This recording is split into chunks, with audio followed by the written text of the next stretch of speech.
الشیطان الرجیم بسم اللہ الرحمن الرحیم۔ عزیزان ایمان، آج اپریل 1974 کی 14 تاریخ ہے اور درس قرآن کریم کا آغاز سورہ ہود کی آیت 84 سے ہو رہا ہے 11/8 کو۔ جیسا کہ آپ احباب کو معلوم ہے، سورہ ہود میں انبیاء سابقہ اور اقوام گزشتہ کی داستانیں مسلسل بیان ہوتی چلی آ رہی ہے۔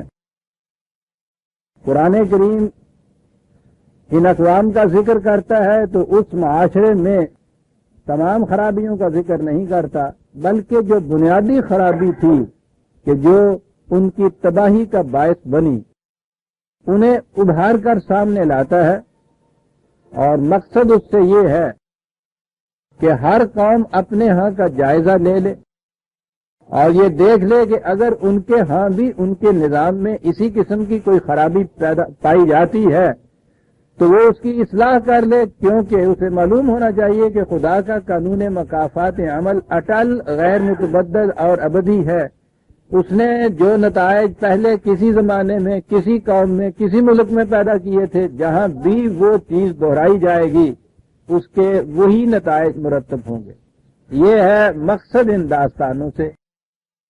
قوم نوح سب سے پہلے ہمارے سامنے آئی، پھر قوم عاد آئی، قوم سمود آئی، قوم لوط آئی، اور اب قوم مدین یا قوم شعیب ہمارے سامنے آتی ہے۔ شعیب اس پیغمبر کا نام تھا علیہ السلام جو ان کی طرف مبعوث ہوئے تھے۔ مدین وہ مقام تھا جہاں وہ قوم رہتی تھی۔ ان کو اصحاب الایکا بھی قرآن میں کہا گیا ہے، اس اعتبار سے نظر آتا ہے کہ وہاں جنگلات کثرت سے تھے۔ سورہ اعراف میں بھی ان کا ذکر آ چکا ہے، اور اب جو دہرایا جا رہا ہے تو الفاظ ہے وَإِلَىٰ مَدْيَنَ أَخَاهُمْ شُعَيْبًا۔ قوم مدین کی طرف ان کے بھائی بندوں میں سے شعیب آئے۔ آپ دیکھیں گے کہ جس قوم کا بھی ذکر کیا ہے ان کی طرف جو نبی مبعوث ہوا تھا اسے یہ کہا گیا ہے اس کے بھائی بندوں میں سے۔ نبی انہی میں سے آتا تھا، اسی قوم میں سے ہوتا تھا، اور ان کی وہ اصلاح کی آواز بلند کرتا تھا۔ سب سے پہلے وہی آواز جو ہر رسول نے آ کر پہنچائی اور جو دین کا عروۃ الوثقی ہے، بنیاد ہے، اساس ہے، یعنی قال یا قوم اعبدوا اللہ ما لکم من الہ غیر۔ کہ میری قوم صرف ایک خدا کی محکومیت اختیار کرو، اس کے سوا کوئی اور ایسا نہیں جس کے اقتدار کے سامنے جھکا جائے۔ پہلا انقلابی اعلان جو ہر رسول ہر قوم کی طرف پہنچاتا رہا، اور یہی ہے بنیاد اس انقلاب کی کہ محکومیت خدا کے سوا کسی اور کی جائز نہیں انسان کے لیے۔ اب وہ آیا جرم ان کا جو نمایاں طور پہ وہاں عام ہو رہا تھا، جس کی طرف توجہ دلائی حضرت شعیب نے، انہوں نے اس سے اعراض برتا تو وہ ان کا جو جرم عام ہو رہا تھا ان کی تباہی کا باعث بنا۔ دیکھیے کہ وہ جرم کیا تھا۔ آپ اسے دیکھیں گے کہ جو قرآن جرائم گناتا ہے وہ نہ تو وہ چھوٹی چھوٹی بد اخلاقیاں ہیں جنہیں ہم عام طور پہ معیوب سمجھتے ہیں، نہ ہی کوئی مذہب کی رسومات ہیں یا معتقدات ہیں جو اتنی اہمیت اختیار کر لیتے ہیں مذہب میں۔ دین میں آپ دیکھیے کہ کون سی چیزیں ہیں جو اہمیت اختیار کرتی ہیں اور جن کے نتیجے میں تباہیاں قوم کی آتی ہیں۔ قوم نوح کے متعلق بتایا گیا کہ انہوں نے قوم کو طبقات میں تقسیم کر رکھا تھا، اور وہاں مدار تکریم اور تعظیم کا معیار دولت تھی، جوہر ذاتی نہیں تھی۔ یہ تھا بنیادی جرم اس قوم کا جس کی وجہ سے وہ غرق ہوئی۔ قوم عاد کے متعلق کہا تھا کہ بڑی مہذب قوم تھی، علم و بصیرت رکھتی تھی، تہذیب کی بلندیوں پر بھی تھی، لیکن وہ دنیا میں استکبار چاہتی تھی، غلبہ اقتدار چاہتی تھی بغیر الحق۔ حق کے بغیر دنیا میں اپنا غلبہ حکومت چاہتی تھی، اور کیفیت یہ تھی کہ جب وہ غریبوں کے گلے پہ ہاتھ ڈالتے تھے تو فولادی پنجے سے ہاتھ ڈالتے تھے کہ بچ ہی نہ کوئی سکے، ان کے خون کا آخری قطرہ تک نچوڑ لیتے تھے۔ یہ قوم عاد کا جرم تھا۔ قوم سمود کا جرم یہ تھا کہ انہوں نے خدا کے دیے ہوئے وسائل رزق پر ذاتی ملکیت کا نظریہ قائم کر رکھا تھا۔ وہ ذاتی ملکیت میں لے رکھی تھی چراگاہیں اور چشمے، جس کی وجہ سے غریبوں کے جانوروں کو وہاں پانی پینے تک کی اجازت نہیں دی جاتی تھی۔ اس طرح سے وسائل رزق کو ذاتی ملکیت میں لے لینا، یہ وہ جرم تھا جو قوم سمود میں عام تھا اور جس کی وجہ سے ان کی تباہی ہوئی۔ قوم لوط میں ہم نے دیکھا ہے کہ وہ جنسی بدنہاتی تھی، پرورشن تھی سیکس کی، جس کی وجہ سے ان کی تباہی ہوئی۔ اب قوم شعیب کی طرف ہم آتے ہیں، معلوم ہوتا ہے کہ یہ قوم کاروبار کرتی تھی، بزنس کرتی تھی، کامرس ان کے ہاں تھی، تجارت ان کے ہاں تھی عام، اور اس تجارت میں ان کا معمول یہ ہو گیا تھا کہ وہ کبھی کسی کو جو کچھ اس سے لیتے تھے اس کے معاوضے میں پورا صحیح نہیں دیتے تھے۔ اصول کی بات تو یہی کی قرآن نے کہا ان سے وَلَا تَنْقُصُوا الْمِكْيَالَ وَالْمِيزَانَ، الفاظ تو یہی ہیں کہ ماپ اور تول کے پیمانے صحیح رکھو، لیکن جیسا کہ میں پہلے بھی عرض کر چکا ہوں، اس کے معنی صرف یہ نہیں ہے کہ تمہارے باٹ اور ترازو جو ہیں وہ بالکل ٹھیک ہونے چاہیے، بلکہ یہ بنیاد ہے اکنامکس کی، معاشیات کی بنیاد یہ ہے کہ معاشرے کے اندر داد و ستد کا تو لین دین کا تو معاملہ رہے گا، ہر معاشرے میں یہ ہوگا۔ اس کا اصول یہ ہے کہ جو کسی سے لو اس کے برابر اس کو دو، کسی سے محنت اگر لو تو اس کی محنت کا پورا معاوضہ دو، خریدار سے اگر قیمت لو کسی شے کی تو وہ شے اس کے برابر پوری صحیح خالص طور پر اس کو دو۔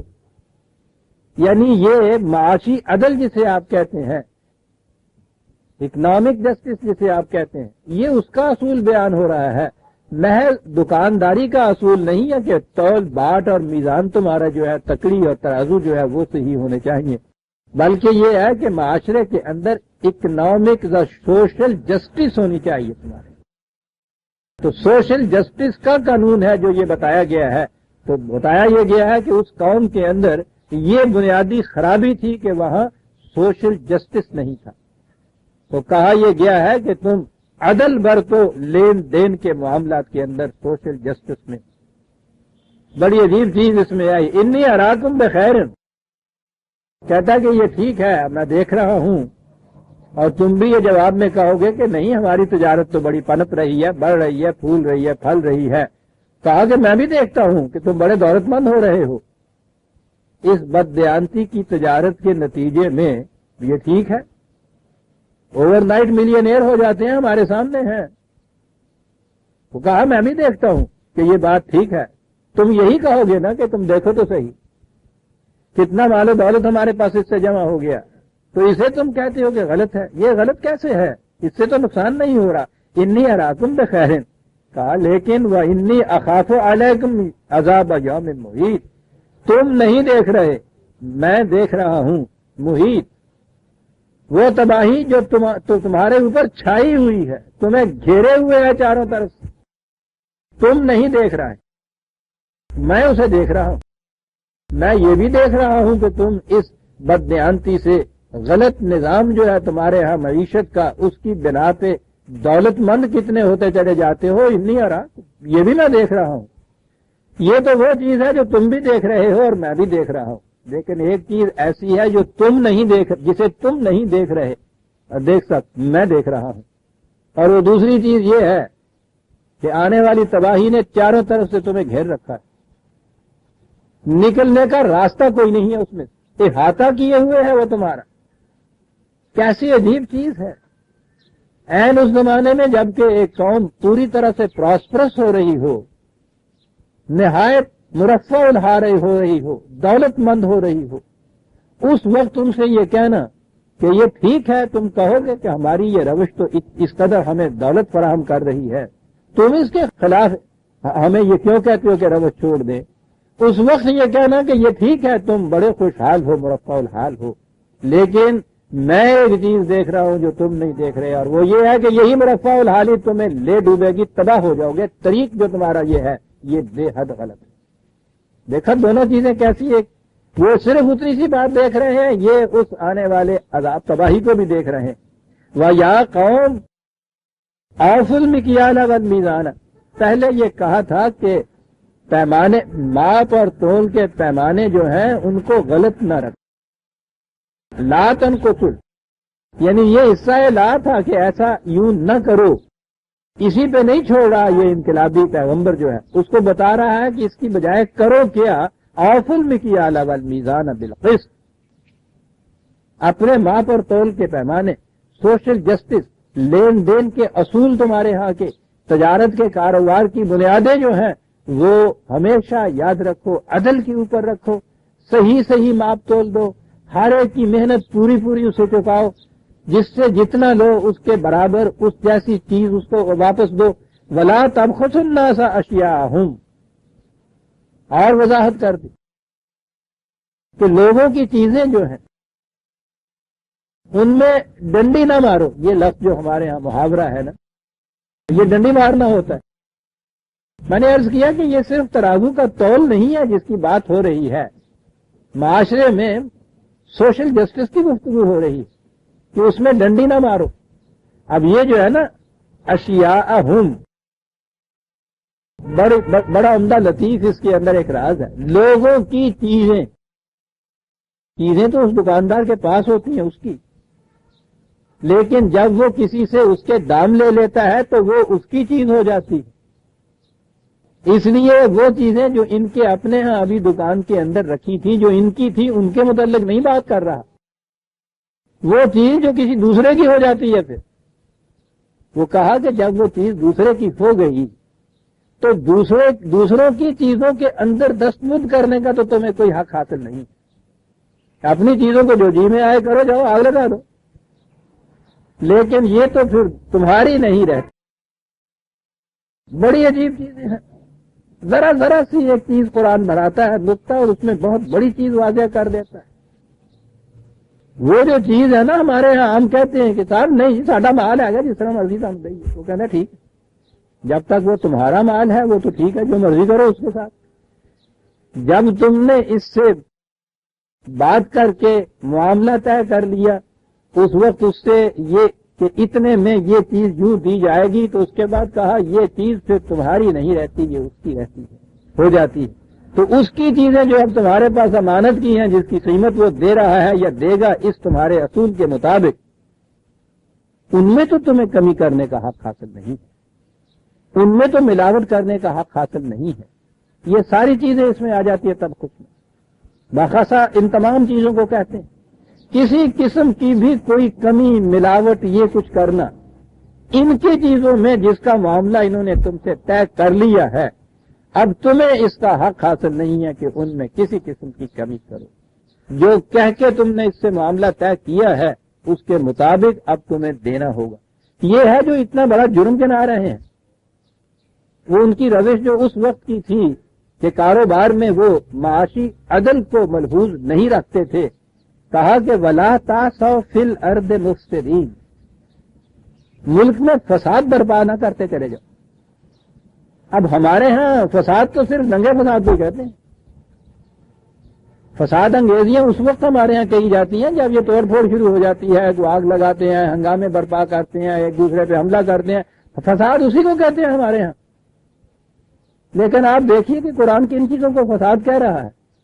امن امان قائم ہے معاشرے کے اندر، لڑائی جھگڑا بھی نہیں ہو رہا، بظاہر یہ نظر آ رہا ہے کہ کوئی تقریبی کارروائی نہیں ہو رہی، ٹھیک ٹھیک بازار ہے، ٹھیک ٹھیک چیزیں ان کے اندر ہے، آرام سے لین دین ہو رہا ہے۔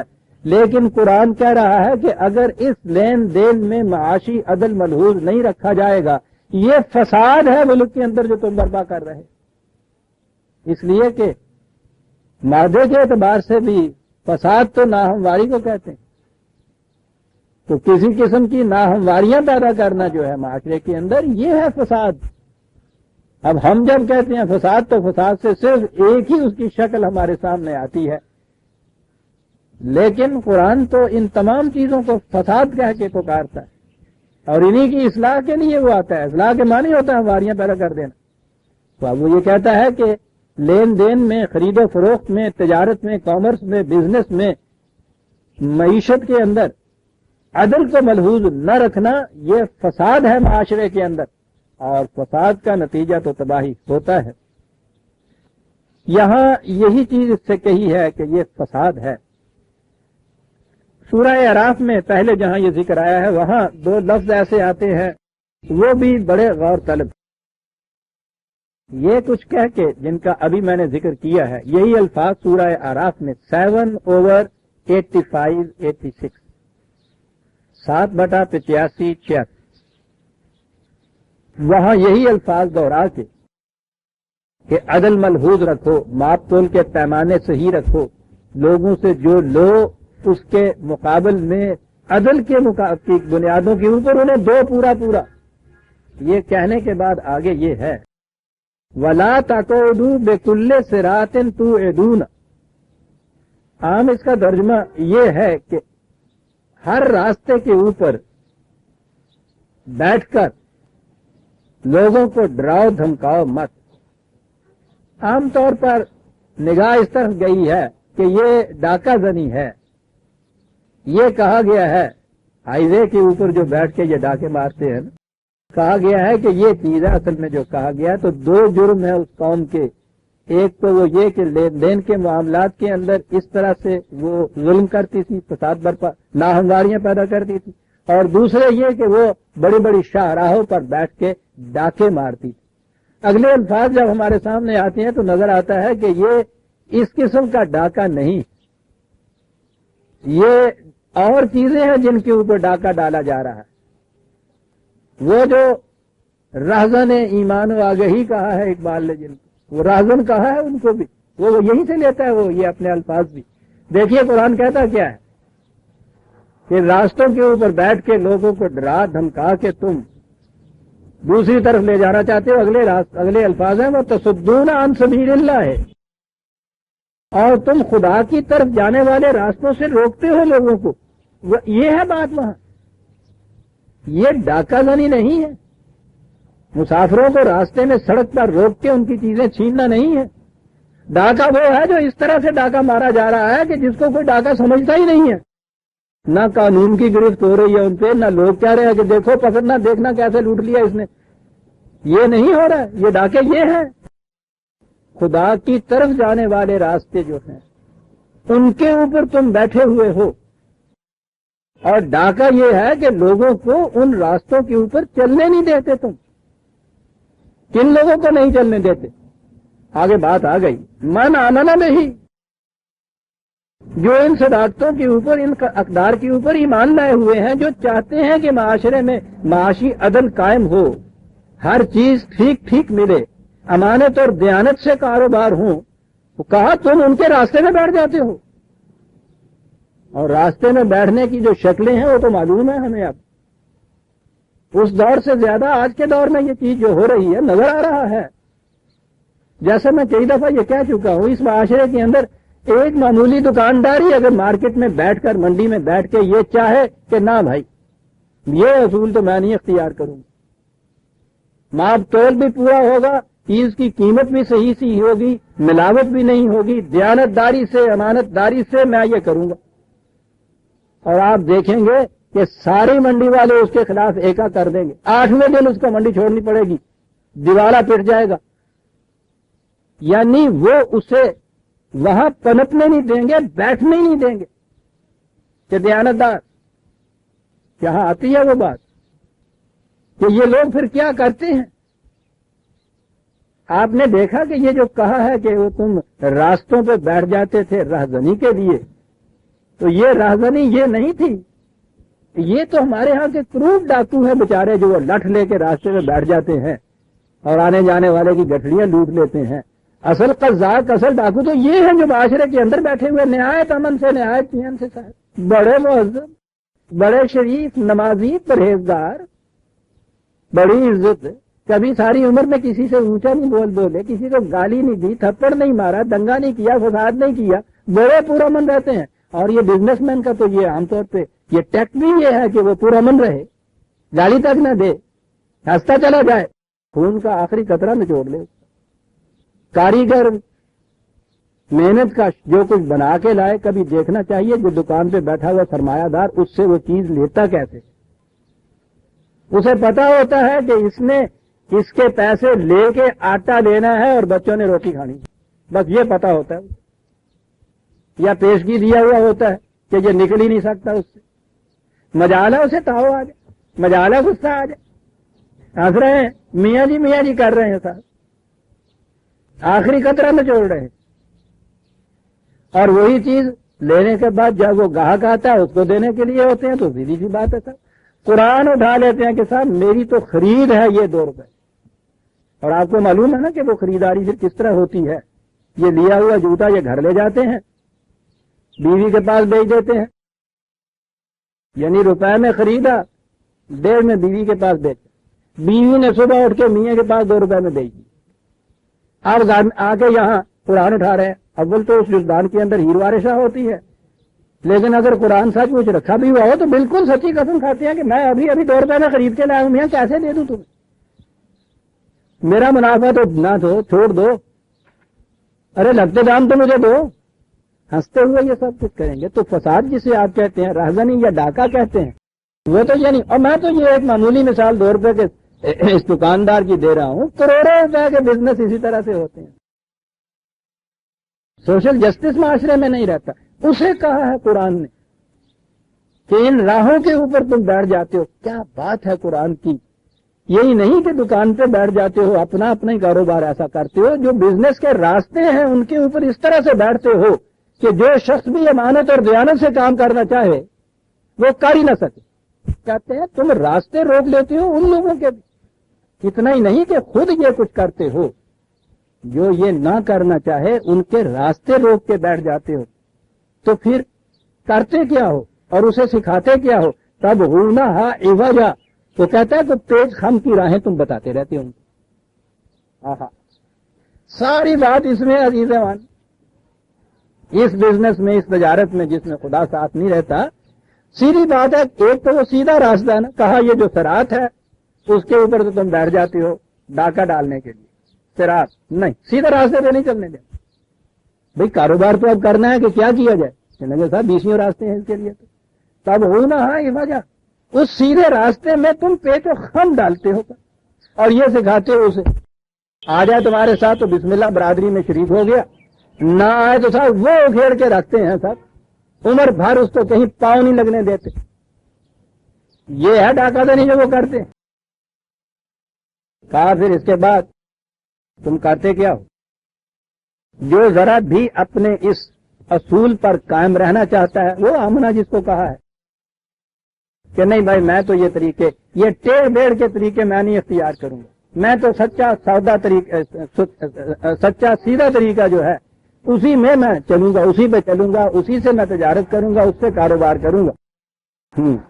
قال الملأ الذین استکبروا من قومہ، جب تو یہ کہا انہوں نے، وہ جو تھے وہ بڑے بڑے وہاں منڈی کے چودھری، انہوں نے کہا شعیب سن لو، بڑے دیانتدار بنتے ہوئے آ رہے ہو، لا نخرجنک یا شعیب والذین آمنوا معک من قریتنا او لتعودن فی ملتنا، یا تو یہی مسلک اختیار کرنا ہوگا تم جو ہم اختیار کیے ہوئے، اور اگر یہ چیز تم نہیں کرو گے بستی سے نکال باہر کریں گے، تم منڈی میں بیٹھنے نہیں دیں گے، دکان کرائے پہ نہیں مل سکے گی، رات کو یہاں لٹ جائے گی، بجلی کا شارٹ ہو جائے گا، صبح صبح دیکھو گے آ کے راہ کا ڈھیر ہو گئی ہوئی، یہ ساری چیزیں اس میں آ جاتی ہیں، نکال باہر کریں گے۔ عزیزان من، 4000 سال پہلے کی بات نہیں ہو رہی، قرآن کی تو ابدی حقیقت ہے، وہی مرحبی، وہی انتر، بدل کے بھیس زمانے میں پھر سے آتے ہیں۔ اس زمانے میں وہ چھوٹی موٹی دکانداری ہوتی ہوگی، چھوٹی چھوٹی تجارتیں ہوتی تھی، آج تو پوچھو نہیں صاحب، سلطنتیں چلتی ہیں تجارت کے زور پہ۔ آج تو اتفاق سے ان یہودیوں کے پاس ایک مملکت اپنی آ گئی ہے کہ اتنی چھوٹی سی صحیح، 25 سال پیشتر تو دنیا میں ان کے ہاں کوئی ایک چپا زمین ایسا نہیں تھا جن پہ ان کا اقتدار ہو، لیکن تمام یورپ اور امریکہ کی قوموں کی حکومتیں جو تھیں ان کی زنجیریں یہودیوں کے ہاتھ میں۔ آج بھی دنیا کی مملکتوں کی زنجیریں انہی کے ہاتھ میں۔ یہ تو یوں ہی بظاہر وہ نکسن اور ہیتھ اور یہ وہاں حکومتیں کر رہے ہیں، تمام حکومتیں جتنی بھی ہیں ان کے ہاتھ میں، کیونکہ دنیا کی دولت انہوں نے اپنے ہاتھ میں رکھا۔ جو ذرا ان سے بگڑا نکال باہر کیا، لنخرجن کا یا شعیب، وہ بات نہیں آؤ گے ہمارے راستے سے نکال باہر کریں گے، وہ اس زمانے کا شعیب ہو یا آج کا نکسن ہو، ہمارے راستے پہ نہیں چلو گے تو نکال باہر کریں گے۔ اور لتعودن فی ملتنا، شرط یہ ہے یا تو پلٹ کے آ جاؤ وہیں جہاں ہم ہیں، یہ بہت بڑے ایماندار اور دیانتدار بنے پھرتے ہو، اور اگر ایسا نہیں کرو گے تو پھر یہ تو نہیں بات ہو سکے گی کہ تمہیں ہم رہنے دیں اور اس طرح سے جو کچھ تم کرتے ہو اس سے ہمارے بزنس کے اوپر جو اثر پڑے خاموشی سے دیکھتے رہیں۔ پھر دوسری بات یہی ہے کہ تمہیں نکال باہر کریں گے۔ کالا اولا کننا کارہین، کہا کہ خواہ یہ بات ہمیں دل سے ناپسندیدہ ہی کیوں نہ ہو، یہ بے ایمانیاں یا اس طرح سے کرنا، پھر بھی انہوں نے کہا کہ ہاں صاحب سوال یہ نہیں ہے، یا تو ہمارے جیسا بن کے رہنا ہوگا اور یا یہ بستی چھوڑنی پڑے گی، بتاؤ کیا کہتے ہو۔ عزیزان من، آج کے بھی بزنس کرنے والے جو ہیں وہ ذرا دھیان ڈالیں کہ قرآن کیا یہ قوم شعیب کی داستان بیان کر رہا ہے یا اکبری منڈی کی بیان کر رہا ہے۔ میں نے ویسے یہ نام دیا اکبری منڈی کا کہ آج کا بزنس جو ہے اس کا کاروبار یہ کر رہا ہے، ساری دنیا کے بزنس کی بات کر رہا ہے، یا ہمارے جیسے ہو جاؤ نہیں تو نکال باہر کریں گے۔ اور پھر یہ دیکھیے گا اپنے یہاں کی مثالوں میں بھی کتنے تھے کہ جو یہ عہد لے کے آئے تھے کہ نہیں صاحب ہم بتائیں گے تمہیں ایمانداری سے دکانداری کر کے، بزنس کر کے، اور پھر اس کے بعد کیا ہوا کہ یا تو وہ مجبور ہو گئے اسی ملت کا ساتھ دینے میں جو وہاں پہلے بیٹھی تھی۔ یہ ملت کا لفظ عجیب ہے، یہاں ایک برادری ہوتی ہے کاروباری برادری، یہ ہے وہ ملت کا لفظ ہے، یا تو وہ اس ملت کا فرد بن گئے، اور اگر ایسے نہیں ہے تو پھر انہوں نے نکال باہر۔ یہ تھی وہ چیز جسے قرآن نے فساد کہا، ان سے کہا تھا کہ فساد برپا کرتے ہو تم معاشرے کے اندر، جو شخص دیانت اور امانت سے رہنا چاہتا ہے اس کے راستے روک کے کھڑے ہو جاتے ہو، اسے کہتے ہو کہ سیدھے راستے پہ نہیں تمہیں چلنے دیں گے، تب ہونا وجہ ایک ہم کے راستے جو ہیں ٹیڑھے میڑھے راستے جو ہم نے اختیار کیے ہیں اس پہ تمہیں چلنا پڑے گا۔ اگر وہ اپنے اصول پر پکا ہے، وہ کہتا کہ میں تو نہیں یہ اختیار کروں گا، انہوں نے کہا کہ نہیں اختیار کرو گے، نہ کرو، اس کو کھیل کے پھینک دیتے ہیں، باہر نکال دیتے ہیں، نہیں چلنے دیتے ان کو۔ یہ تھا جرم قوم شعیب۔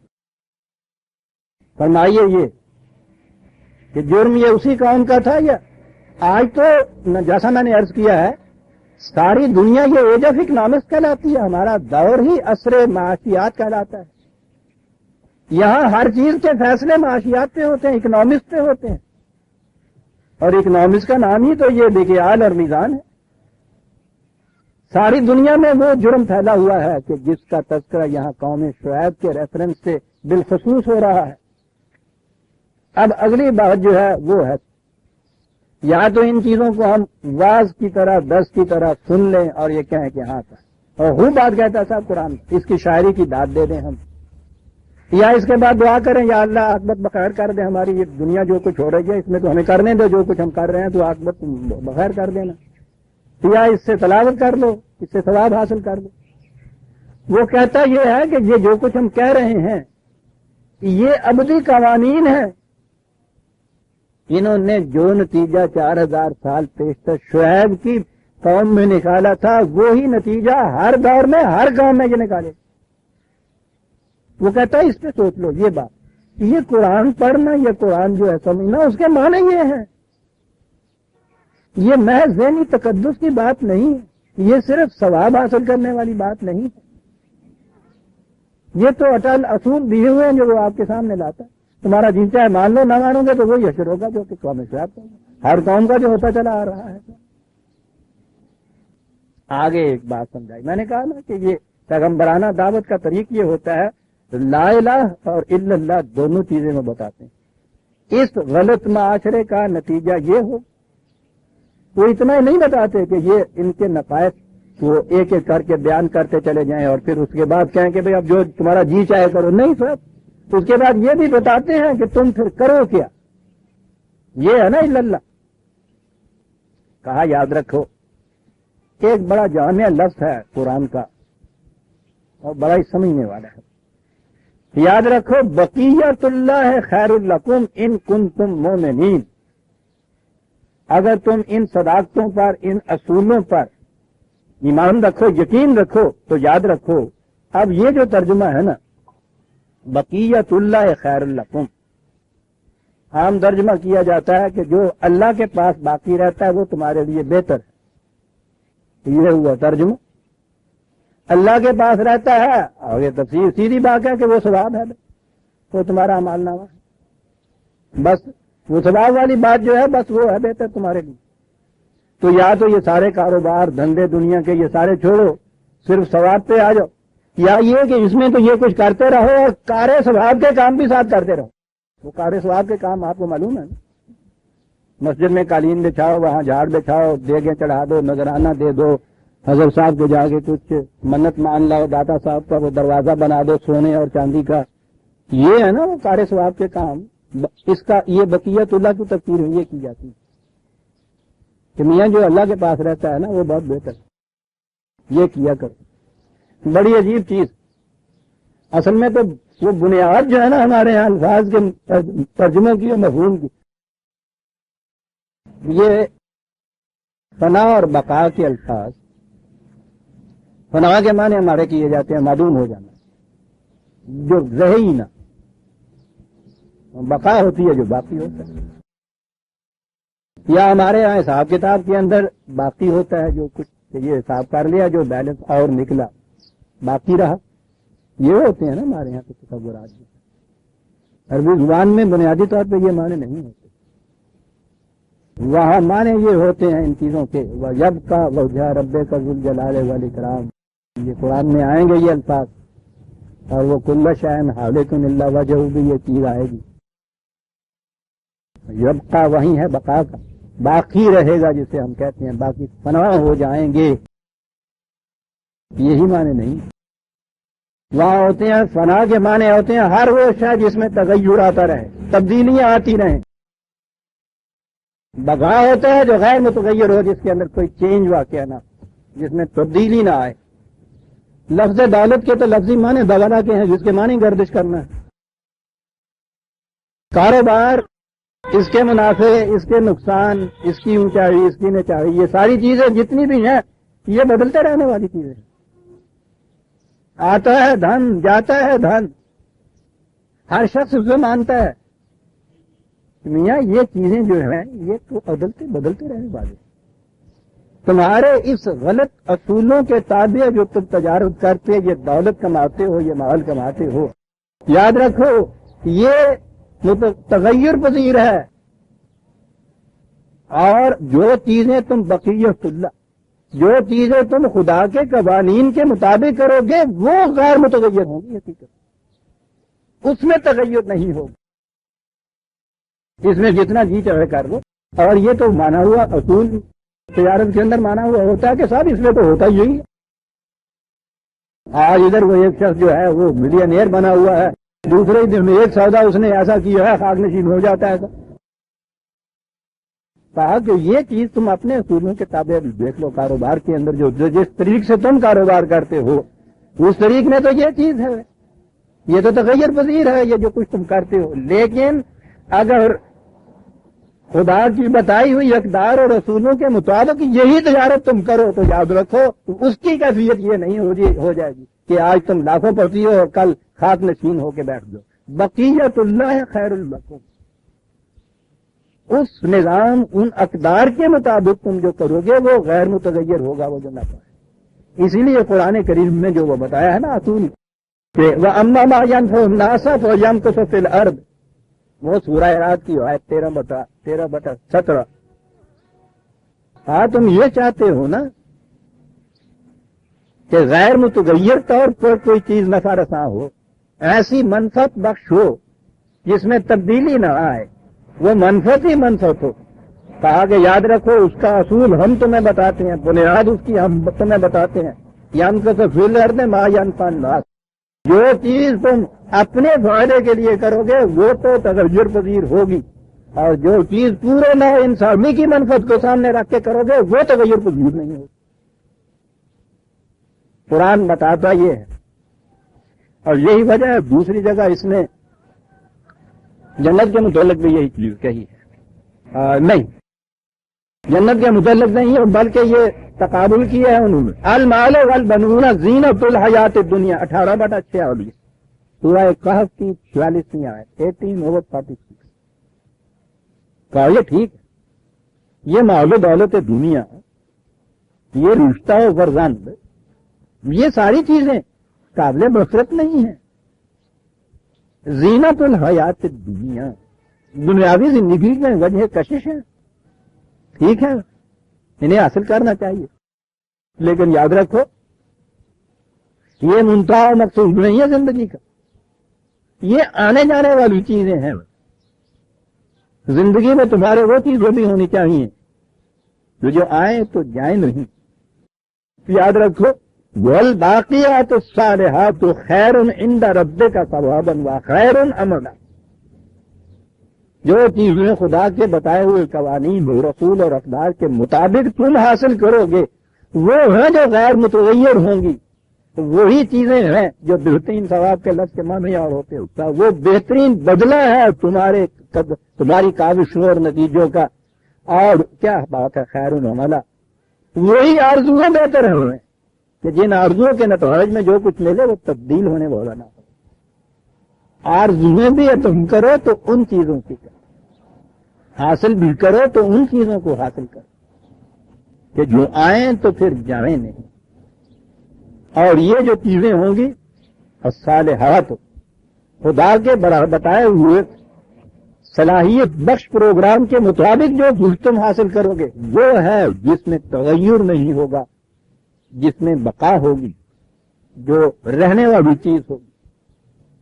حضرت شعیب نے ان سے یہ کہا کہ یہ جس طریقے سے تم یہ کچھ کرتے ہو یہ ٹھیک ہے, میں نے جو کہا انی اراکم بخیر کہ تم کیا بڑے خوشحال ہو, تم میں دیکھ رہا ہوں. مجھے انکار میں یہ تم یہی ایک دلیل دے سکتے تھے نا کہ ہماری روش نے تو ہمیں اتنا خوشحال بنا دیا کہ نا ٹھیک ہے, لیکن یہ ساری خوشحالیاں مرکب لا رہی ہیں. بیک گردش چرخے نیلے فری اکبر کے الفاظ میں نہ انجن بمانت نہ انجینی ہو رہی, ختم ہو جاتا ہے یہ تو قصہ.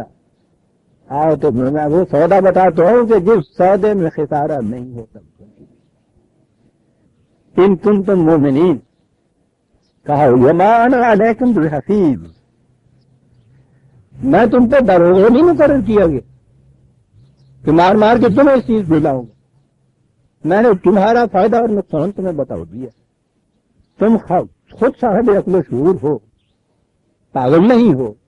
اب خود سوچ کے فیصلہ اتر لو کہ تمہیں کون سی روش اختیار کرو. اس سے ہی روش پہ نہیں آؤ گے تباہ ہو گے, میرا کیا بگڑے گا. روش اختیار کر لو گے بچ جاؤ. اب آگے وہ چیز آتی ہے جو دین اور مذہب میں تفریق کر کے بتاتی ہے. متعدد بہت یہ چیز آئی ہے, میں پتہ سینکڑوں بار اسے لکھ بھی چکا ہوں, لیکن آیت وہ یہاں آئی. جیسا جو ہوتا ہے یہ قوم مذہب پرست تھی, مذہب کے اوپر ہر کام ہوتی ہے.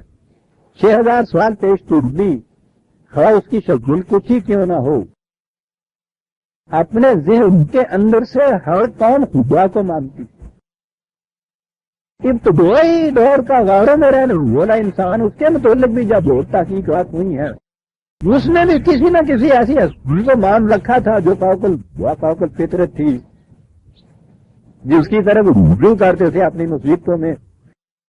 الگ بات ہے کسی نے اس کو پتھر کا تصور کر رکھا ہوا, کسی نے کوئی صحب بنا رکھا تھا, کسی نے کوئی درستی بنا رکھا تھا. بوٹینزم والے جو ہیں مختلف جانوروں میں حیوانوں میں وہ سمجھتے تھے کہ یہ دیوتا ہوتے ہیں, یہ خدا ہوتے ہیں. کچھ بھی ہو, ہر قوم نے کوئی نہ کوئی مذہب ضرور اختیار کر رکھا. یہ پیغمبر آتے تھے اس مذہب کی جگہ دین دینے کے لیے. ہر مذہب کے اندر پرستش کی کوئی نہ کوئی رسم رسوم کسی شکل میں بھی وہ کروں پرستش لازمی وابستگی ہے مذہب کے ساتھ، لازمہ ہے اس کا مذہب پرستش ہوتی۔ بات یہاں سے یوں چلتی ہوگی حضرت شعیب جب آئے تو انہوں نے بہرحال ان کی اس روش کی بھی مخالفت کی، تو انہوں نے یہ سمجھا کہ یہ کچھ اپنے طریقے پہ کچھ پرستش عبادت کو کرنا چاہتی، اس میں وہ اعتراض کوئی نہ، انہوں نے کہا ٹھیک ہے ہم اپنے طریقے کی پرستش کرتے ہیں، تم اپنے طریقے میں پرستش کرو، اسے مذہبی آزادی کہا جاتا ہے۔ یہ آزادی مستبد سے مستبد بادشاہوں کی حکومت میں بھی ملتی ہے۔ انگریزوں نے یہاں آگے حکومت جب کی تو حالانکہ اتنا بڑا جسے غدر کہا جاتا ہے اتنی بڑی آزادی کی جنگ لڑی، اس کے بعد انہوں نے ان کی آزادی سلب کی، غلامی کی زنجیروں میں جکڑا، لیکن آپ کو گولوں میں پہلا اعلان جو مبوکا کی طرف سے ہوا تھا وہ تھا مذہبی آزادی تمہیں حاصل ہو۔ چنانچہ یہ وہ مذہبی آزادی ہمیں بچپن میں اسکولوں میں گنائی جاتی تھی، برکات یاد ہے انگلش کی ہم نے بھی گنا، آج سے 50 سال پہلے برکات یاد ہے انگلش کی، اور اس میں برکت یہ تھی، اب وہ یاد ہے وادی کا شعر کہ بجتا ہے فقط چرچ میں اتوار کو گھنٹہ، سنکھ اور اوزاں گونجتے ہیں روز بر برکات یاد انگلش کی۔ مذہبی آزادی اور پھر اس کا تقابل اس قسم ہوا کہ جو آپ کا مذہب ہے، جو ہمارے حکمران ہے، ان کی مذہب کی پرستش کا اعلان تو کہیں 8ویں دن جا کے ہوتا ہے، اور یہاں ہندوؤں اور مسلمانوں کے ونک اور اذان روز کرتے ہیں، بلکہ مسلمانوں کے تو کوئی دفعہ گونجتے ہیں سر۔ مذہبی آزادی جتنی گورنمنٹ میں ہے آج دنیا کے اندر، ان سب میں مذہبی آزادی سب سے بڑا اعتراض کیا گیا تھا جو دہڑیا قوم ہے اپنے یہاں رشیا کہ ان یہاں وہ تو دہڑیا خدا کو بھی نہیں مانتے، اعتراض تھا کہ وہاں مسلمانوں کو مذہبی آزادی ہوئی، انہوں نے ان کے وفد اپنے خرچ سے بلا بھجوا کے دکھا دیا کہ صاحب یہ ہے ان کی مسجدیں، دیکھیے جمع ہو رہا ہے، وہ خطیب تمہارا خطبہ دے رہا ہے، یہ نماز پڑھ رہا ہے، وہ کوئی پابندی نہیں ہے، یہ سیکولر ہی نہیں بلکہ پوری دہڑیوں کی حکومت کے اندر بھی دیوبند جیسا دارالعلوم اور وہاں کا شیخ الحدیث، اور وہ یہ کہہ رہا ہوا ہے کہ ہندوؤں کی حکومت میں مذہبی آزادی ہندوؤں میں حاصل ہوگی، اس کے بعد میں اور کیا چاہیے، تم بتا دو کیا کرتے ہو، سر پیٹ کے بیٹھ گئے کہ اب وہ تمہیں کیا سمجھے، کسی جاہل اور عامی کو تو سمجھو دے، ہندو براد کرتا ہے اسے بھی سمجھا دے، اسی پہ تو وہ چیخے جھولے کہ کیا دیکھ رہا ہوں اجم حنوز دانت رموز دین ورنہ سے دیوبند حسین احمد اونچے مجھے سروت بہت ممبر کی ملت آ گیا، کہتا میں دین کی بات کسے سمجھا، اجم آج تک نہیں سمجھ سکا اس بات، دیوبند کے دارالعلوم کا شیخ الحدیث وہ یہ کہہ رہا ہے کہ سمجھ بھی تمہیں مل رہی، یہ ہے میزان من پر، انہوں نے بھی وہی کہا ہو، اور اس کے بعد جب پھر انہوں نے تو صلات لفظ آیا ہے نا کہ صلات یا ہوں سلوت کی آزادی مانگی ہوگی نا انہوں نے، تو اس میں اگری گھونٹ ہو گیا ہوگا، اب آگے وہ کہتے ہیں یہ میزان من ریفرنس لکھ رکھی ہے قرآن کی بڑی اہم آیت ہے جو دین اور مذہب میں فرق کر یا وہ بتا 87 یہ کہا کہ شعیب ہم نے ایگری کیا تھا تم سے کہ تمہیں صلات کی اجازت ہے، اور صلاتوں کا تعمیر کیوں ان نترو کا ما یاد جو آباؤ نہ او اب مسال فی اموالنا وہ نشاؤ، لیکن ہم تو حیران ہو گئے یہ پھر تمہاری صلات کیا ہے، تمہاری صلات جو ہے تمہیں یہ حکم دیتی ہے کہ بزرگوں کی جس اسلاف کی جس روش کے اوپر چلے آ رہے ہیں، یہ سارا کاروبار دھندا کرتے ہیں، وہ سارے غلط، ہمارے بزرگ غلط، وہ سارے جہنمی۔ یہ اور اگلی بات یہ ہوئے کہ تمہاری یہ کس قسم کی صلاحت ہے جو ہمیں اس کی بھی اجازت نہیں دیتی کہ ہم اپنے مال کو جس طرح کی چاہے حاصل کریں، جس طرح کی چاہے خرچ کریں۔ یہ صلاحت کیا ہے؟ آپ دیکھتے ہیں عزیزان من، صلاحت اور نماز میں فرق کیا ہے؟ نماز آپ کے کاروبار اور معاملے معاملات میں تو دخل نہیں ہے۔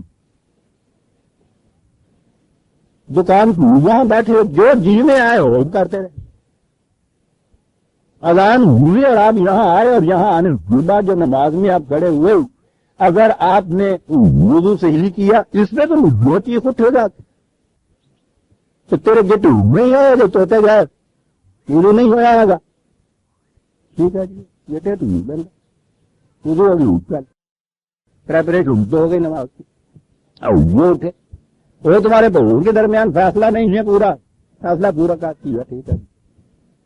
وہ ہاتھ تو بھوڑے جو ہیں یہ چھاتی پہ نہیں بند ہوئے، ناس نہیں بند، جس قسم کی بھوجت ہوگی اس قسم کے ہاتھ وہاں ہوں گی، تو اس نے یہ کیا ٹھیک ہے۔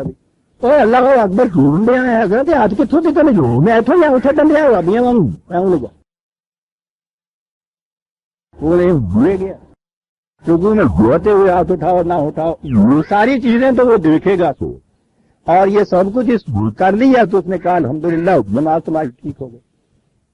اور اگر اس میں فرق آ گیا تو نماز ہوئی نہیں ہوئی، وہ وہاں تو ڈھونڈتے یہ کیا کرتا تھا اس کو اس سے تعلق نہیں، یہ کچھ کرنے جو بات وہاں جا کے جو کچھ کرے گا اس سے تعلق نہیں۔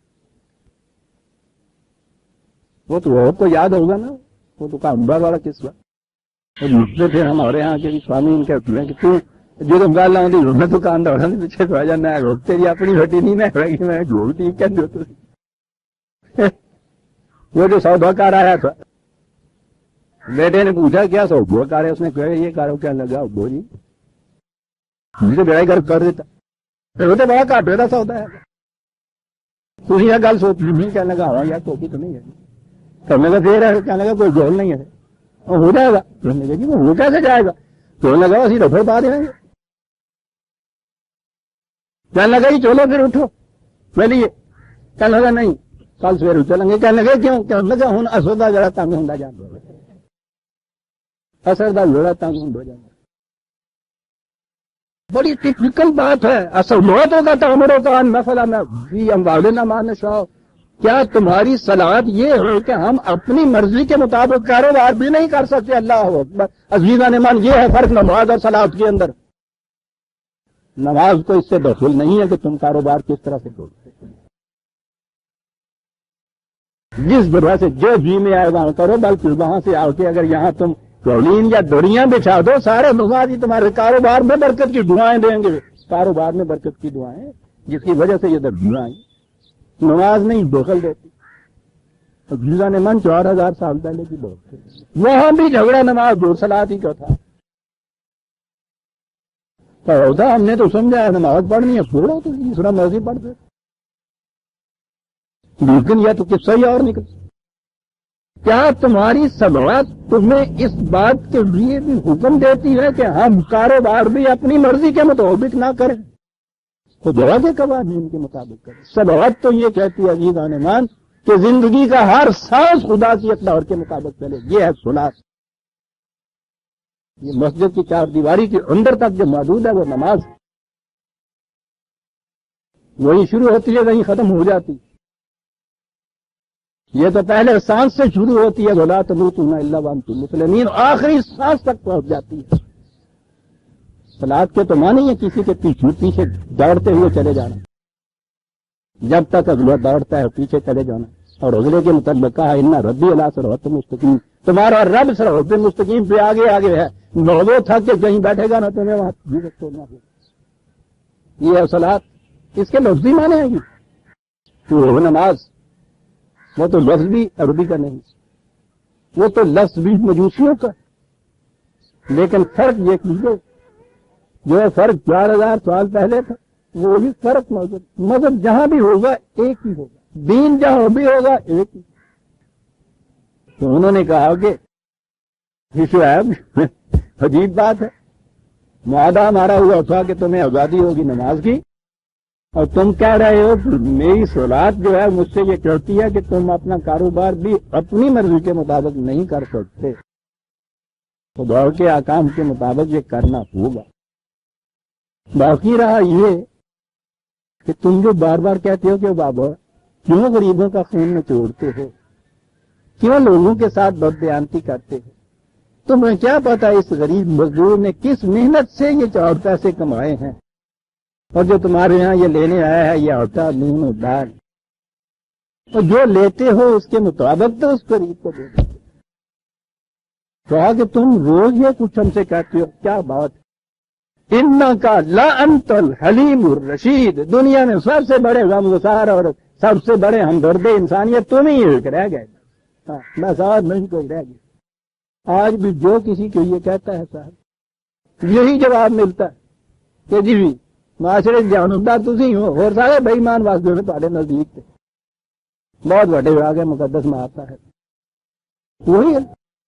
وہی مرحب، وہی انت، وہی الفاظ آپ آج بھی دہرائے جاتے ہیں جو قرآن و سنت نے انہ کا الفاظ عربی جانتے والے جانیں گے کہ یہ کہاں چوک گیا، کہ جی ہاں بالکل ٹھیک، یہ حقیقت ہے، ساری دنیا میں تو صرف یہ ایک آپ رہ گئے، سارے جہاں کا درد تمہارے جگر میں ہے۔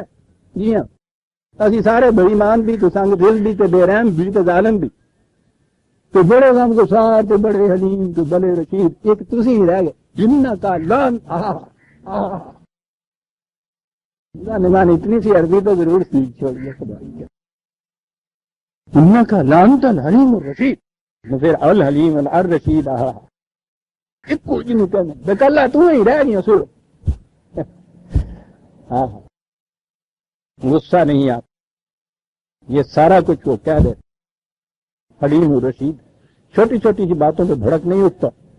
یہ پیغامبر جو ہے قال یا قوم ارأیتم ان کنت علی بینۃ من ربی ورزقنی منہ رزقا حسنا، کہا کہ قوم تمہاری باتیں یہ ساری جذباتی ہیں، لیکن میں کیا کروں، میں تو ہر بات دلیل و برہان کی روح سے، بصیرت کی روح سے کہتا ہوں۔ جو بات بصیرت کی روح سے کہی جائے گی جذبات کی بنا پہ تو وہ نہیں بدلی جا سکتی۔ اور بڑی بات یہ ہے جو میں تم سے کہہ رہا ہوں، رزقنی منہ رزقا حسنا، رزق تو ہر ایک کو یہاں ملتا ہی ہے، رزق اور رزق کے اندر جو فرق ہے مجھے وہ بتایا گیا ہے۔ میں جو رزق تمہیں بتا رہا ہوں وہ رزق حسنا، وہ بڑا حسین رزق ہے، اس کے اندر حسن سیرت میں بھی اضافہ ہوتا ہے، حسن کائنات میں بھی اضافہ ہوتا ہے۔ ایک یہ رزق بھی ہے، اور ایک وہ رزق ہے جو تولنے کے اعتبار سے، گننے کے اعتبار سے تو یقیناً بہت بڑا ہے، لیکن اس رزق کے اندر انسانیت کا گڑھ اٹھ جاتا ہے، وہ رزق حسنا نہیں ہے۔ یاد رکھو پھر وہی اقبال کے الفاظ میں کہ اے طائر لاہوتی، اس رزق سے موت اچھی جس رزق سے آتی ہو پرواز میں کوتاہی، اس رزق سے موت اچھی۔ رزقنی منہ رزقا حسنا، میں یہ نہیں کہتا کہ جوگی بیراگی یا سنیاسی بن کے جنگلوں میں نکل، سب کاروبار کر، رزق کماؤ، رزق حسنا کماؤ۔ اتنی سی بات یہ جو میں تم سے کہتا ہوں، وما اريد ان اخالفكم الى ما انهاكم عنه۔ اور پھر اگلی بات یہ ہے، تم اور باتوں کے عادی تھے، تم واعظوں کے واعظ سننے کے عادی تھے، جن کی کیفیت یہ تھی کہ مجلسوں کے اندر تو وہ یہ واضح کہتے تھے چوبہ خلوت میرا مند کار دیگر بھی کنند، ان کی اپنی زندگی اس کے مطابق نہیں تھی، لیکن میری کیفیت یہ نہیں ہے۔ تم کیا چاہتے ہو کہ میں دن رات تو تمہیں یہ کہتا رہوں کہ دیانت اور امانت سے کاروبار کرو، اور جب میں خود دکان پہ جا کے بیٹھوں تو میں بھی اسی طرح سے ڈنڈی ماروں جیسے تم مارتے ہو؟ مجھ سے یہ نہیں ہو سکتا۔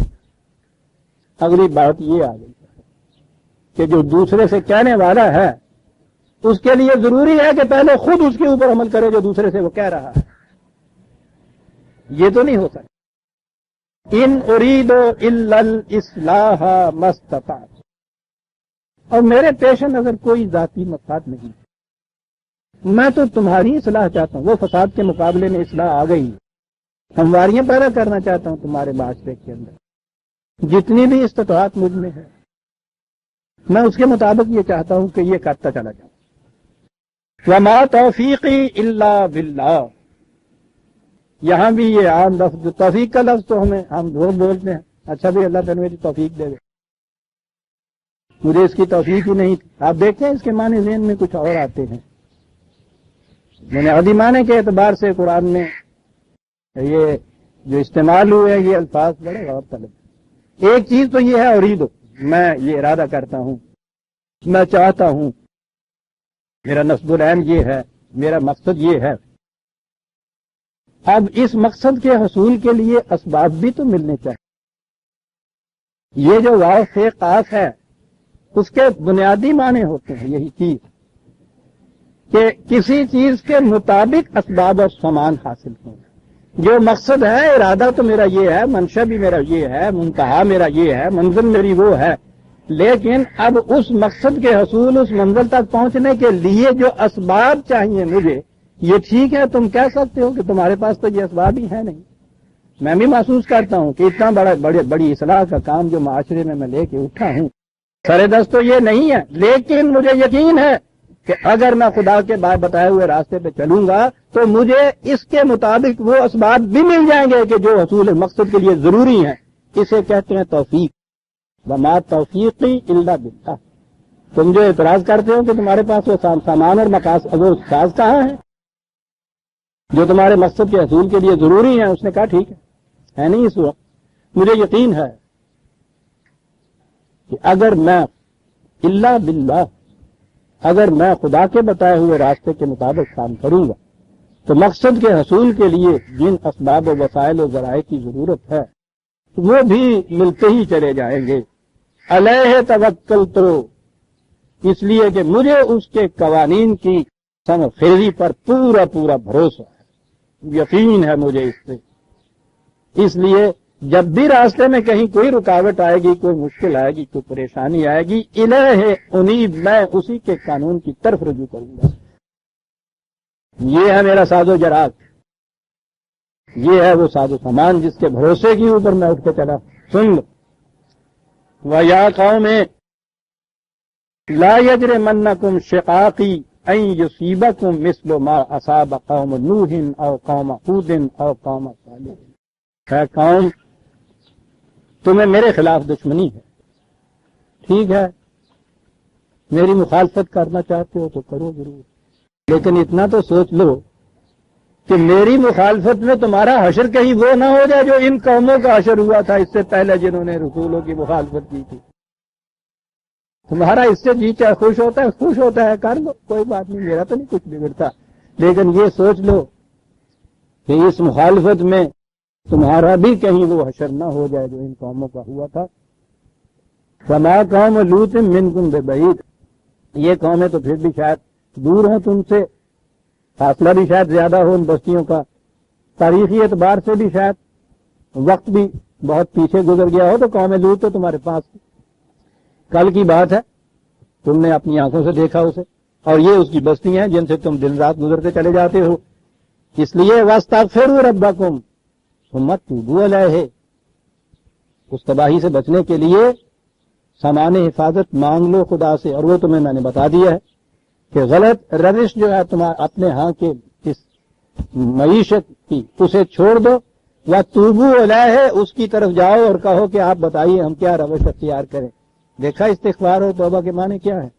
ان ربی رحیم ودود، یاد رکھو وہ ایسا نہیں ہے کہ جو کچھ تم نے اس وقت تک کی ہے بڑے سخت جرائم تھے کہ وہ اس کے بعد کیا کہ نہ ہو تو کون ہوندے آگے ساتھ پگل جاؤ نہ چلنے گے۔ یہ روش اختیار کر کے اگر اس کے قانون کی طرف رجوع کرو گے، وہ مرحمت عطا کرنے والا ہے، بڑا شفقت والا ہے، وہ مستبد حاکم نہیں ہے۔ رجوع کر کے تو دیکھو اس کی طرف کہیں۔ قالوا یا شعیب ما نفقہ کثیرا مما تقول وانا لنراک فینا ضعیفا، پتا انہوں نے جواب کیا دیا؟ قوم حضرت شعیب اسی قوم سے ہیں. شروع میں کہا ہے کہ ان کا بھائی، ان کے بھائی بندوں میں سے شعیب وہاں، وہی بولی بولتے ہیں، وہی زبان بول رہے ہیں. وہ ان سے کہہ رہے ہیں کہ شعیب، یہ جو کچھ تم کہتے ہو اس میں سے تو بہت سی باتیں ایسی ہیں جو ہماری سمجھ میں نہیں آتی. زبان کا اختلاف نہیں ہے، یہ کیا بات ہے، سمجھ میں نہیں باتیں آتی. یہ بات جو ہے کہ یہ راستہ غلط ہے، اس کا نتیجہ تباہی ہوگا، یہ راستہ صحیح ہے جو میں کہہ رہا ہوں، یہی بات آج نہیں ہو رہی. کیوں پتہ نہیں اس معاشرے سے تو گلا کی لئی پھرنا ہے، ساڑی سمجھ نہیں ہے گلا لیا کہ جا تو اپنے کام کر. ہماری سمجھ میں یہ بات نہیں آتی. عزیزان من، سوال صرف زبان کا نہیں ہے. صرف زبانی کا سوال ہوتا تو یہ کم از کم 60-70 کروڑ عرب جن کی مادری زبان عربی ہے وہ قرآن کو کیوں نہ سمجھ. تو عرب ہو یا عجم ہو، وہ ہے یہ عربی اور عجمی کا سوال نہیں. تو عرب ہو یا عجم ہو، تیرا لا الہ الا حرف غریب، عجم بھی بات رہے گی، حرف غریب جب تک تیرا دل نہ دے گواہی. تو عرب ہو یا عجم ہو، تیرا لا الہ الا حرف غریب جب تک تیرا دل نہ دے گواہی. وہ کہتے ہیں کہ شاید تمہاری بہت سی باتیں ہماری سمجھ میں نہیں آتی، اور ہم نے یہ دیکھ لیا کہ تمہارا کوئی جتھا وتھا بھی مضبوط نہیں ہے. تم کمزور آدمی ہو، لیکن ایک مشکل ہے ہماری، تم اگر کہیں اکیلے ہوتے تو چبا ڈالتے تمہیں. وَلَوْلَا رَحْتُكَ لَرَجَمْنَاكَ وَمَا أَنْتَ عَلَيْنَا بِعَزِيزٍ. اگر تمہاری برادری تمہاری اتنی بڑی نہ ہوتی تو پھر تم دیکھتے اس وقت تک تمہارا کیا حشر ہوتا. دیکھا وہ جتھے اور برادری کا اثر جو ہے کہاں تک جاتا تھا اس دور میں بھی، آج کے دور میں بھی. لیکن آج کے دور میں یہ جو ذرا ماڈرن ہو جاتا ہے نا، وہ پرانے زمانے کے یہ جو برادریاں ہیں نا، وہ جاٹ اور رائی اور راجپوت، آج اس کو بڑی نفرت کی نگاہ سے دیکھتا کہ جی یہ ابھی تک وہی الجھے ہوئے ہیں، برادریوں کے پھیر میں پھر رہے ہیں. برادری نہیں، اب اس کا نام پارٹی ہوتا ہے. جی ہاں، اس زمانے میں قبیلہ کہتے تھے، پھر انہوں نے برادریاں کہنا شروع کیا. کہا تمہاری برادری کا ڈر ہے. قال یا قوم ہے، جواب سنیے پیغمبروں کی باتیں. قال یا قوم ہے ارحتی اعز علیکم من اللہ. کیا بھول ہے تمہاری، میری برادری کو زیادہ طاقتور سمجھتے ہو اللہ کے مقابلے میں. تمہیں اللہ کے قانون مکافات کا ڈر نہیں ستا رہا، میری برادری کا ڈر ہے. تمہیں معلوم ہونا چاہیے کہ یہ برادریاں، یہ جتھے، یہ پارٹیاں، یہ قومیں کچھ حیثیت نہیں رکھتی ہیں خدا کے قانون کے مقابلے میں. تو تمہاری بھول ہے، میری برادری کا تمہیں زیادہ ڈر آ رہا ہے خدا کے مقابلے میں. وَاتَّخَذْتُمُوهُ وَرَاءَكُمْ ظِهْرِيًّا. لیجیے ایک اور لفظ بھی آ گیا، وقت ہے تھوڑا، اب پھر وہی دین اور مذہب آ گیا. انہوں نے کہا ہماری سمجھ میں یہ بات نہیں آتی کہ خدا کی پرستش ہم بھی کرتے ہیں، تم بھی خدا ہی کی طرف دعوت دے رہے ہو. پھر یہ اتنا بڑا فرق کیوں کہ الگ جماعت بنائی ہوئی ہے، الگ دین لے کے آ رہے ہو، ہمیں جہنم رسید کر رہے ہو، کہہ رہے ہو تباہی آ جائے گی. یہ سارا کچھ ہوا تو ٹھیک ہے، کیا ہم نہیں خدا کو پوچھتے؟ خدا تو ہے ہمارے پاس. عزیزان من، یہ ایک لفظ آیا ہے، بڑی گہری چیز. مذہب میں بھی خدا کو رکھا ہوا ہوتا ہے، لیکن ہوتا یہ ہے کہ سارے معاملات، سارے کاروبار، جو کچھ ہے وہ تو سارے اپنے اصولوں، اپنی منشا، اپنے ارادے، اپنے پیمانوں کے مطابق ہوتے ہیں. لیکن جہاں کہیں کوئی ایسی مصیبت آ جاتی ہے جہاں یہ چیزیں کام نہیں آتی ہیں نا، پھر وہ اللہ یاد آ جاتا ہے. آپ نے دیکھا جب معاملہ بگڑتا ہے ان تاجروں کا، سوداگروں کا، سب کچھ، تو پھر کس وقت کس طرح وہ پھر خدا یاد آتا ہے اس کے پاس.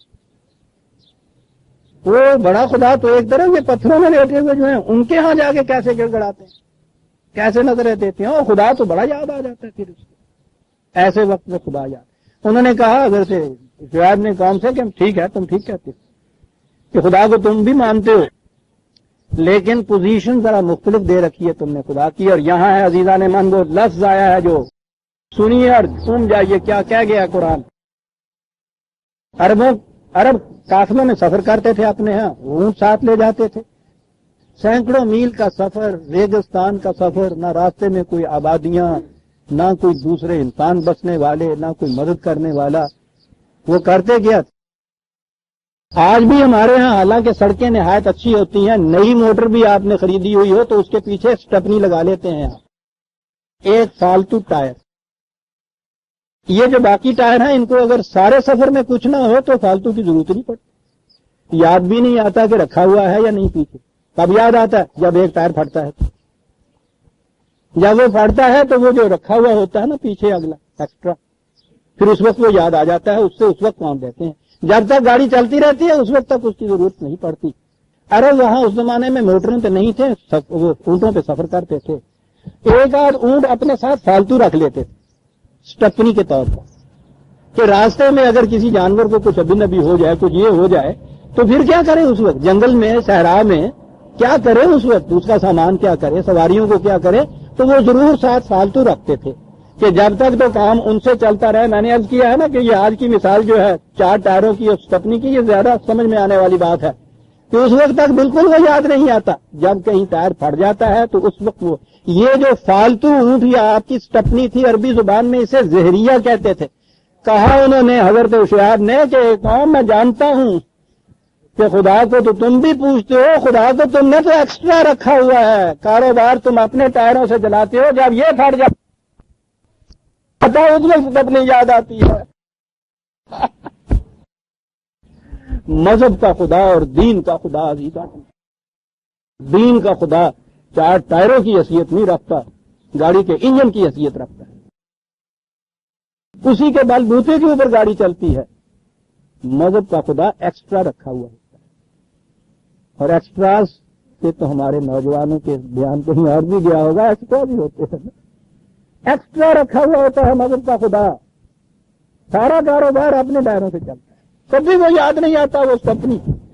جب کبھی یہ ٹائر پھٹتا ہے تو اس وقت پھر یاد آتا ہے. جب کیا جاؤ بتوں نے تو خدا یاد آیا.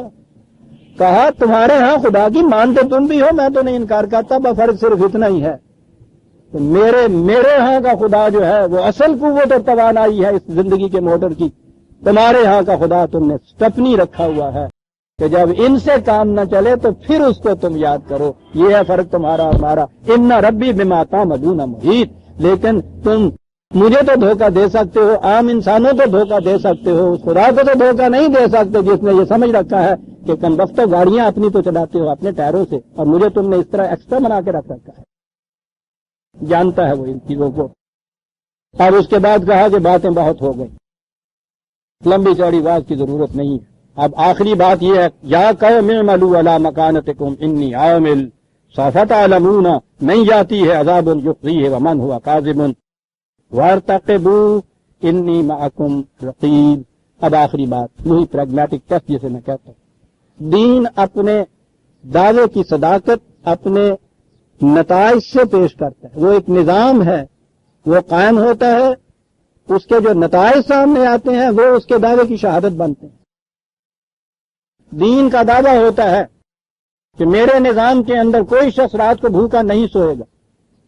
مذہب میں یہ واضح ہوتا ہے خدا رازق ہے. آدھی دنیا رات کو بھوکی سوتی ہے، خدا رازق ہے، کہہ چلے جاتے ہیں. دین جب کہتا ہے خدا رازق ہے، اس کے معنی یہ ہوتے ہیں کہ معاشرے میں کوئی شخص بھوکا نہیں رہ سکتا. پوچھا جا سکتا ہے کہ سرکار اس کا ثبوت کیا ہے؟ وہ بھی کہتے ہیں خدا رازق ہے، تم یہ بات کہتے ہو، ثبوت کیا ہے اس کا؟ مذہب کا ثبوت تو صرف ذہنی ایمان ہوتا ہے. دین کا ثبوت یہ ہے کہ جو نظام میں کہتا ہوں اس کو تم رائج کر کے دیکھ لو، اور پھر اس کے بعد دیکھو اگر اس کے بعد کوئی شخص رات کو بھوکا سو گیا تو میرا دعویٰ جھوٹا. اور اس کے بعد اگر یہ صورت ہو کہ سب کچھ کھائیں اور پھر بھی فالتو باتیں آنے والے کسی کے لیے بھی، تو پھر تو مانو گے نا میرا دعویٰ سچا ہے. یہ فرق ہے عزیزان من دین اور مذہب میں. انہوں نے کہا کہ باتیں کرنے کی ضرورت نہیں. آخری منظر یہ آ گئے، تم جو طریقہ اختیار کیے ہوئے ہو کاروبار کا تم اس پہ چلو. میں جو چاہتا ہوں میرے راستے میں ڈاکو بن کے نہ بیٹھ جاؤ کہ مجھے اس راستے پہ چلنے نہ دو. میرا راستہ چھوڑ دو. میں تمہیں کچھ نہیں کہوں گا، تم مجھے کچھ نہ کہو. تم اپنے مسلک پہ کاروبار کرتے رہو، مجھے میرے راستے پہ چلنے دو. میں اپنے طریقے پہ اپنا نظام جو ہے اپنے ہاں چھوٹے پیمانے سے صحیح قائم کرتا ہوں. سوف تعلمون، سوف عربی جاننے والے جانتے، جلدی فوراً نظر آ جائے گی یہ بات. میں تو تاریخ لمبی ہائی کورٹ والی دیتا ہی نہیں گا، قیامت میں جا کے دیکھ لیں گے. یہی پتہ چل جائے گا کہ جو کچھ میں کہتا ہوں اس کا نتیجہ کیا ہے. ابھی تم دیکھ لو گے کہ کس کے اوپر وہ عذاب آتا ہے، تباہی آتی ہے. عزیزان من، تباہی ایک لفظ کے اندر بتایا کہ تباہی وہ کس قسم کی یخزی ہے. یہ ملینئر کاروبار والے بڑے بڑے انڈسٹریلسٹ دولت کی بنا پہ جن کی معاشرے میں عزت ہوتی ہے، جب ان سے چکر آتا ہے اور دیوالیہ ہوتا ہے اور پیسہ پاس نہیں ہوتا، سب سے بڑا عذاب یہ ہوتا ہے جس معاشرے میں اتنی بڑی عزت ہوتی ہے وہاں ذلیل ہو جاتا ہے. کہا وہ عذاب آنے والا ہے تم تو کہ تم ذلیل ہو جاؤ گے. یخزی ہے. ہم تو اس عذاب کو یوں ہی ذہنوں میں رکھتے ہیں نا، پتھر پڑے تھے، آندھی چلی تھی، پانی آ گیا تھا. وہ کہتا ہے کہ صاحب وہ تو عذاب وہ ہے جو رسوا کر دے گا تم. وہ من ہوا قاضی میں پتہ چلے گا کہ پھر جھوٹا کون تھا وہ سچا کون تھا. ورتقبوا انی معکم رقیب. بس ٹھیک ہے، تم بھی انتظار کرو، مجھے بھی انتظار کرنے دو. بلکہ یہاں لفظ رقبہ رقیب، سپروائز کرنا.